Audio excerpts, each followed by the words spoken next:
Hey guys, it is Xayli Barclay of XayliBarclay.com.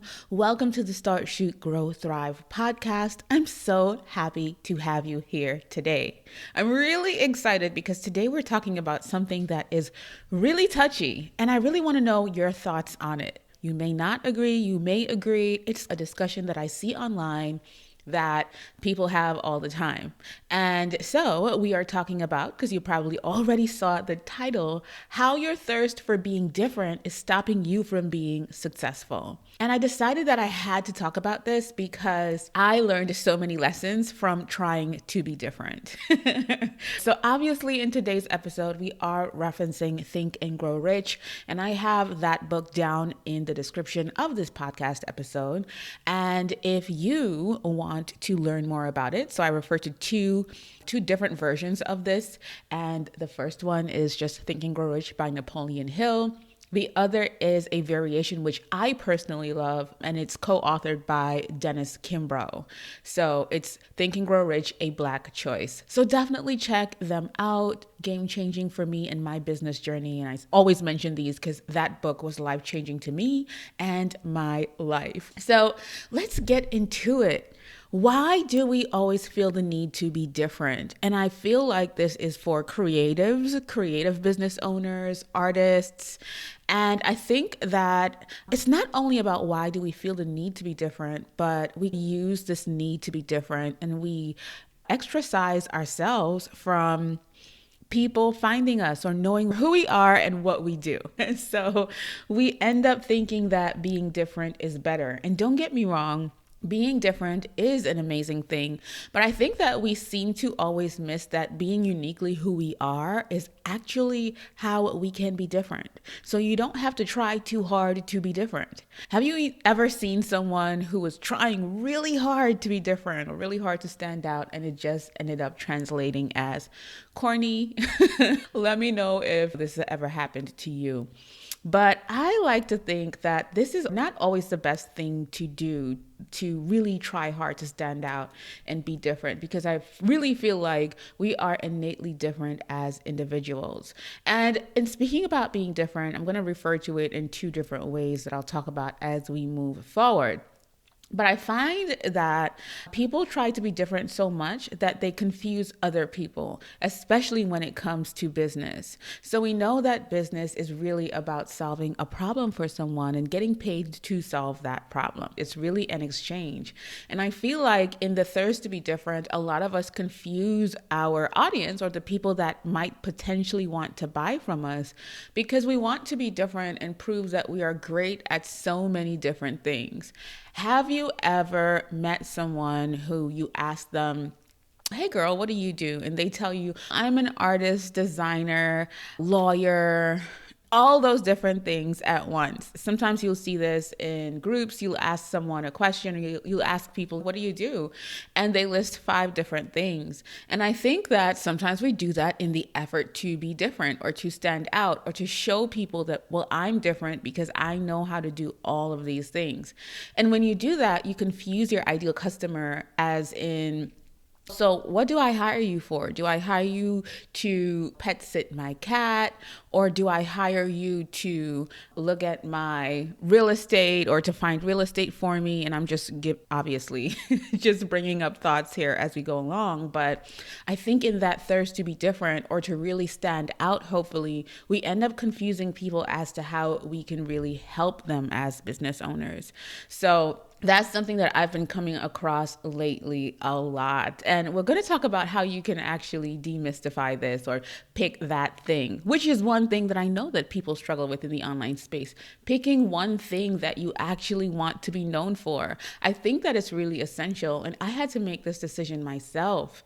Picking one thing and being known for that one thing, and then being able to do whatever I felt like. For me, when I think about Oprah, or I think about people that I really admire. They really focused on being known for one thing. And then they decided, after they accomplished that one thing, that they can do anything else, any other passions that they had or things that they were really into. They did those things after. And I want to know if you struggle with this as well. Are you struggling with specifically being known for one thing, or choosing that one thing that you actually want to be known for? Because a lot of us are multi-talented. We are educated in different layers and tiers on different things.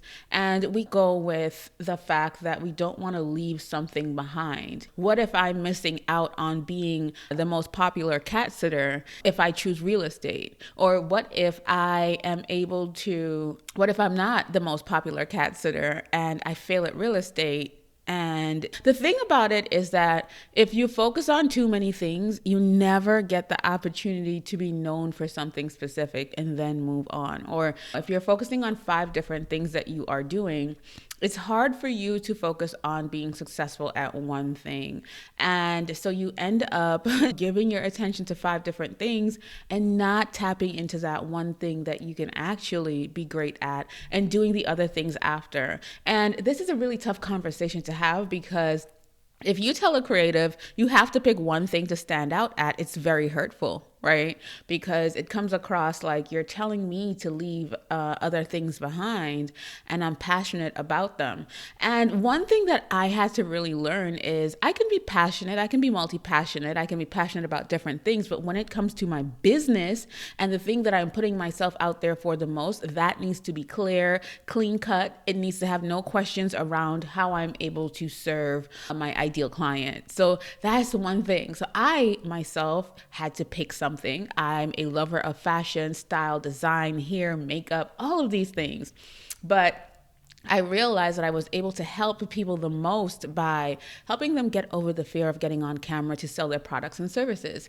And so usually your passion for what you do comes from something that you were able to get over or become really great at. And it's a thing that you have to decide. What am I going to do to make money if I do want to run a business? And I hope I'm making sense here, guys.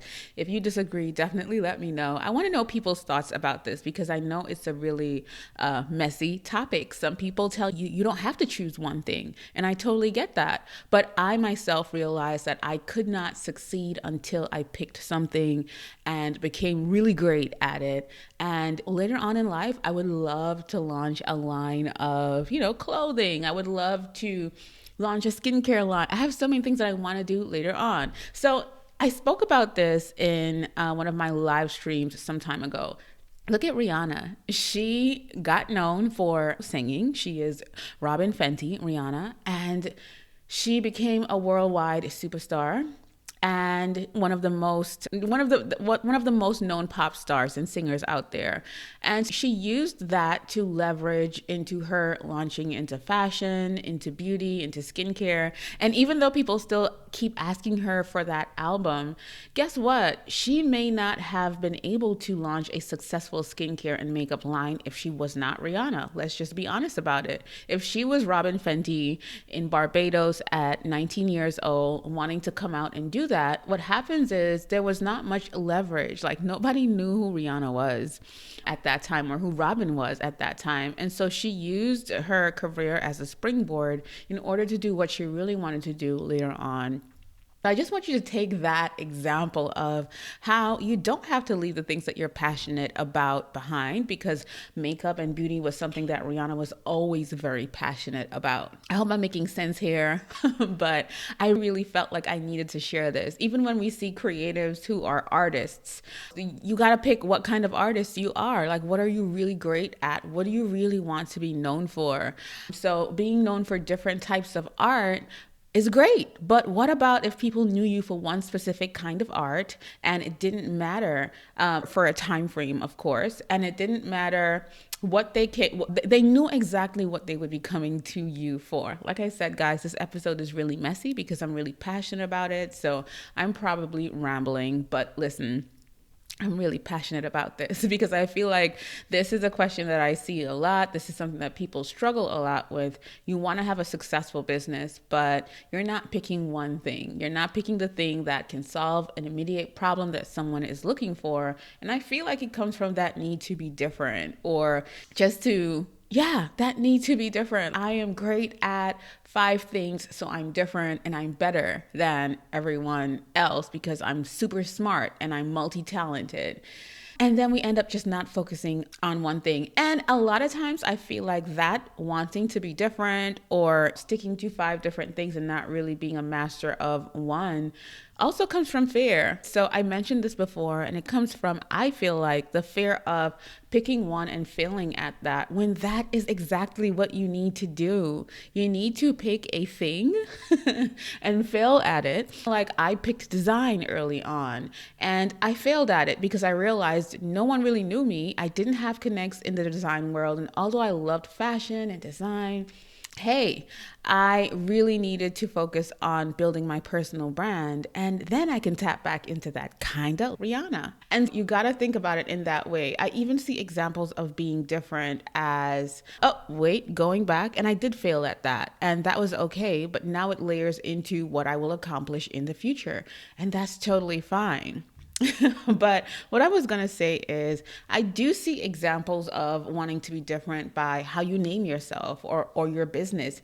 You might be one to say, hey guys, I'm trying to find a fancy name for something that we all know. So let's say you are you know what? Let me be transparent. I remember I've always been passionate about video content. I started teaching about it in 2015. And I remember at one point, which is 2015, and was pretty early for video content and people really teaching and sharing about video marketing. Now it's an essential. But I remember labeling myself a video strategist. And at that time, everyone was linking strategist to their name because it sounded really good. But then I had to come to the point where I had to understand that people weren't really looking for, the average person or my ideal customer was not going online to look for a video strategist. And so I had to then start thinking, yeah, this is different and cool. Video strategist sounds really like out of this world, but who is specifically looking for that? So that comes along with knowing what you want to be known for and just asking yourself, what do I really do? Or what is the bigger conversation that I am contributing to in my business, right? Whether that be digital marketing, whether it be online business, whether it be, now I say video sales and marketing coach, because that's super easy. You need video marketing. You need to learn how to sell on camera. And don't be afraid of evolving and growing into your best self. Next year, I might change my title, but this year I feel like it's pretty simple. If I say, hey, I'm a video sales and marketing coach, you know what I am. There's no like super crazy questions around it. You know that I'm here to coach you on video sales and marketing for your online business. Like I said, it's all about being open to learn. Business is the craziest self-awareness journey ever. And that is a whole other episode that we have to talk about. But I want you to think of what your title is, and can someone decipher immediately how you are able to help them? Example, if I say, hey, I'm a virtual assistant, then you have an idea of that person's need immediately. Right? If you say, I'm a virtual assistant, you know that they may need someone to help them get their business together or organize or do tasks in their business. What title are you using so that your ideal customer doesn't have to guess too much to figure out how you can help them? Also, another thing that we do to sabotage ourselves in the whole conversation of being different is that we tell ourselves, you know what, I'm not going to do this because everyone is doing it.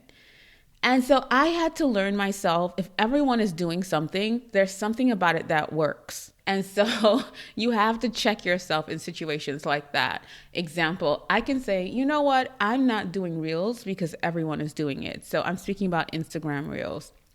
Or I'm not doing Instagram stories because everyone is doing it. When in reality, everyone is doing it because it works. You get what I'm saying? So there's something about it that works. And that's where you have to figure out my want to be different is keeping me back from really getting to where I need to be. Obviously, I'm a believer of having things in place before you focus on things like reels and things like that, because you can be reeling and people don't know what they can get from you, or how you can help them, or that's a whole other conversation. But a lot of times it's just that you want to be different, and so you're going to sabotage yourself from doing what works in order to maintain that difference. But that can also be hurting you from being successful in whatever you want to do. So there are so many things that we have to really be self-aware about when it comes to online business and being in the online space, or owning a business, or building a personal brand. There are so many things that we have to think about.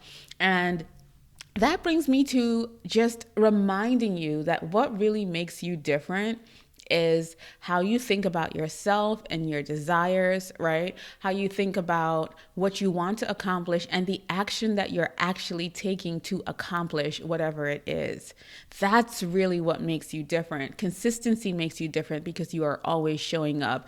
Dedication makes you different because people know that you are really committed to helping them be successful in whatever it is that they are doing as it pertains to your business. Those things make you different. You committing to the bigger picture and the longer game and still showing up after years at what you do really makes you different. Those things make you different because 95% of people aren't willing to commit. They aren't willing to show up. They aren't willing to fail in front of a lot of people. They aren't willing to just put themselves out there. So honestly, the things or the ways that you're trying to be different it's not adding to your success or your journey. So I just needed to share this because this is something that I have gone through as well. I don't speak about anything that I haven't been through or haven't felt or haven't overcome. And so even when we go back to, like I said, my favorite book, Think and Grow Rich, Napoleon Hill mentions specialized knowledge as being different or being able to stand out.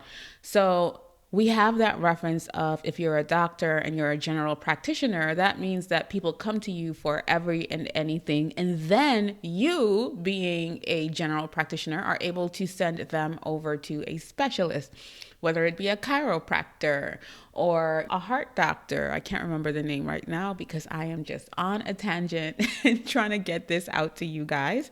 But yeah, so think about it in that way. And so he says that there are two types of knowledge. There's general knowledge, which is more popular, especially it's just more popular. General knowledge is more popular. Specialized knowledge, however, is where you really hit that zone of genius. When you get obsessed with one thing and you become really great at one thing, or if you have specialized products and services that you sell, oh my gosh, it's so easy for people to pay you for an exchange of information, service, product, or whatever it is. So really focusing on how you can become specialized in what you do and how you serve people. That's really what matters. And I want you guys to just think about that. And this is wrapping back into wanting to be known for 5 different things rather than being known for what you specifically want to be known for. You have to pick something. You have to make a decision and make it work. That's what I like to say. So I want you guys to really think about that. And genuinely, the biggest difference is already happening. The biggest difference, or how you are really different from everyone else, is just by being yourself. Guys, I always have goodness in the description, so definitely check that out. Check out the show notes and head over to XayliBarclay.com if you want an expansion on this episode. And I thank you for being here. I really appreciate you. I love you for listening, for allowing me to speak into your journey. And I will see you in the next episode. Take care.